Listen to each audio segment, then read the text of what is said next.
माधवी ने कुछ समय अकेले रहने का भी प्रण लिया, लेकिन अकेले रह नहीं सकती, जंगल है, कहां अकेली जावे, जाना पड़ता है। उस एक दिन रात में सोई तो अब कानों में कृष्ण कृष्ण कृष्ण कृष्ण गूंज रहा है, तो कान बंद करती, पता नहीं पूरे दिन इतना नाम सुनती हूं कि अब तो कानों में भी यही गूंजता है। कान बंद करके सोती है तो स्वप्न में कृष्ण ऐसे हैं। अब कृष्ण देखे नहीं है, लेकिन उसको श्याम वर्ण, पीली पीतांबरी, वंशी, मोर पिच्छ सब अनुभव होता है। उठ के बैठ जाती है, नेत्रों को मीटती है, क्या करूं मैं, नहीं चाहती ये स्वप्न मुझे आवे। अब धीरे धीरे माधवी की स्थिति ऐसी होने लगी कि अब वो ना चाह करके भी कृष्णमयी ही हो गई है। रात्रि में सोती, अचानक उठ बैठती है, ऐसा लगता है मानो जैसे उसका हाथ पकड़ लिया हो। स्थिति ऐसी हो गई कि आधी रात और माधवी को ऐसा लगता है कि भोर हो गई, और तुरंत उठ करके जल्दी जल्दी वस्त्र धारण करती है, मटका उठाती है और दौड़ करके जाती है। अरे विलंब है गयो, इतनी देर है गई, मैं अभी तक उठी नहीं, जबकि है आधी रात। दिन रात सब परिवर्तित हो गया।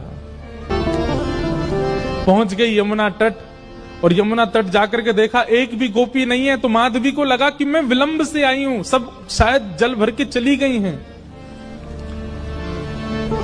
जल भर के रोज जाती है माधवी, लेकिन आज पता नहीं उस पात्र में इतना भार कहां से आ गया कि स्वयं ही नहीं उठा पा रही है। इधर उधर देखने लगी, याचना करने लगी, कोई तो आवे, कोई तो उठा दे। और तभी कोई नहीं है वहां। नंद नंदन श्याम सुंदर चलते हुए आ रहे माधवी के पास। माधवी की मति घूम गई है, आधी रात ही आ गई, और तभी ठाकुर जी वहां पहुंच गए।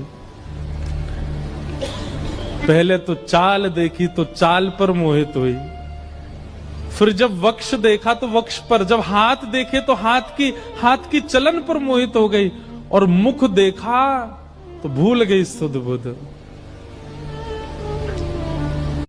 ठाकुर जी आए और आकर के मंद मुस्काए के बोले, हेरी गोपी, उचाए ना पा रही, चल ले मैंने एक हाथ लगा दूं, उचाले याकू।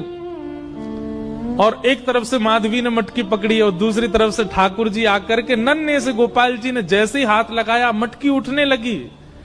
लेकिन मटकी पर नेक सहारा देते माधवी रख लेती, ऐसा नहीं।